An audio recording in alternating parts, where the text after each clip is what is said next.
Making a good all-in-one isn't easy, but it is simple. HDzero just announced their Gamma all-in-one, which is a 45 amp 6S AIO with Express LRS built in. The most common drone that I fly that has an AIO built in is a Tiny Trainer, and I have been putting this thing through the ringer, probably close to 50 or 60 packs at this point, and definitely not being easy on it. In today's video, we're going to jump in talking about, is it worth the price? And although it's not super flashy, it's just good, and we're going to hop into it in today's video. Let's do it. So I've got it in my Tiny Trainer right here, and as you can see, it doesn't look like anything special from the outside, at least in my opinion. But let's talk through some things that make an AIO good, and that's one, form factor. It's not one of those massive one that has the power prong sticking way out the side, making it hard to fit in your build. It's small and compact, it's 25 by 25, and it does the trick.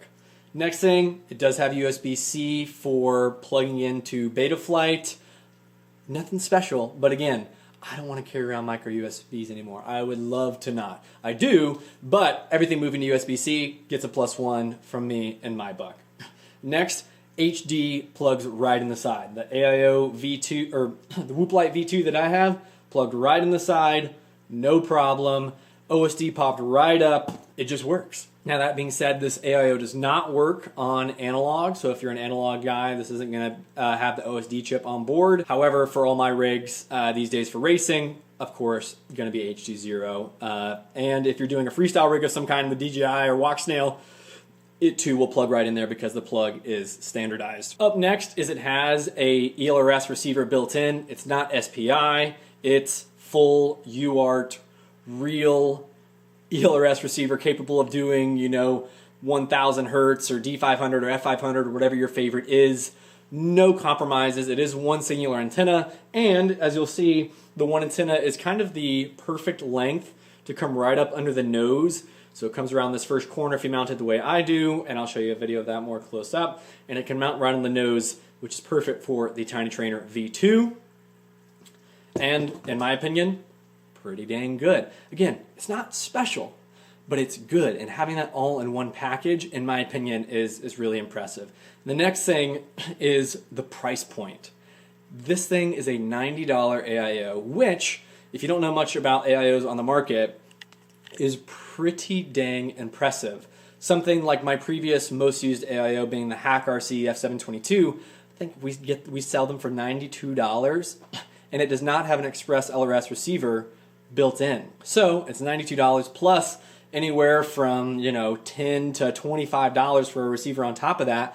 Next thing you know, you're at easily over $100, and the Gamma checks all these other boxes and is the same price with a receiver built in. On top of that, I've actually heard of HDzero before. I would not to talk bad on any other companies, but a lot of the AIOs on the market are from companies I really haven't even heard of before, which can be a problem for customer service and so forth. HDzero is a reputable brand that we all know and can reach out to their customer service. Ryan Quellet's doing videos all the time and being active in their social media and so forth. So if anything, I think that deserves a point as well, because you know who you're buying from, you know what to expect in the post-purchase support, and they certainly knock that out of the park. One other key feature that I think is really cool, although Ryan told me not to necessarily talk about, is the LED pads on the side.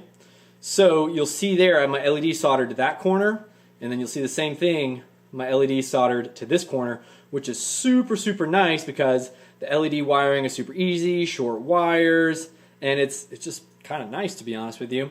But it is on, and they're 5 volt right there. One of them is the buzzer pad. So that means when I plug in my drone, it kind of flashes, and I just have the beeper mode activated in Betaflight, meaning it's just kind of always flashing, which I think is cool for these little 5 volt cobs. The other one is a true LED pad, so it's a solid 5 volt and ground, and it does stay solid. Ryan did say just to make sure that your LEDs don't short out, so I have my terminals covered over the LEDs really nicely there, because if it does short, it could take out the whole 5 volt rail, which I don't know what it powers, but I'm sure it's important stuff. So just Ryan says not to do this, but it is super convenient. I really like it. And again, if you do decide to do LEDs on both corners, just make sure you have the beeper mode activated or on a switch, and that will make the LED on that side just flash because it thinks it's a beeper. Otherwise, I just want you to take note of the orientation that I have my Whoop AIO in there.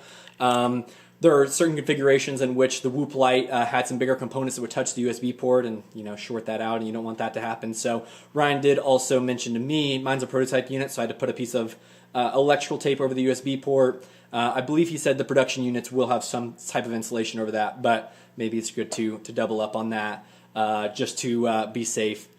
These boards are really close together, and you don't want something like a USB shorting it out to cause your build to go down. Other than that, it just flies great. I used it at the most recent Tiny Trainer race this past weekend.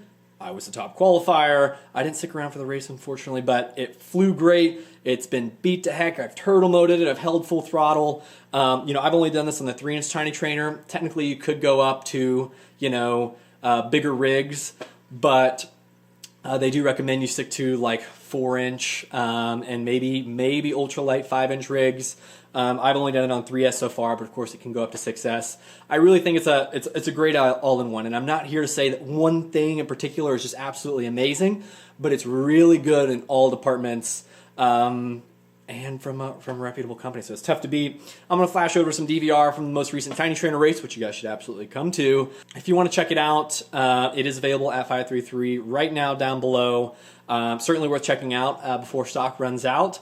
And I think this will be the all-in-one that I will go with moving forward because, again, it's not easy to make a good all-in-one. I'm sure there's incredible engineering behind it, but it certainly is simple. And this, it just works. And it's simple, and it checks all the boxes at a good price from a good company. And so, yeah, great work to HDzero on this one. At this point, they're far more than a video company, and I've been really impressed with them. So hope you guys enjoy some flight footage. I'll see you guys around.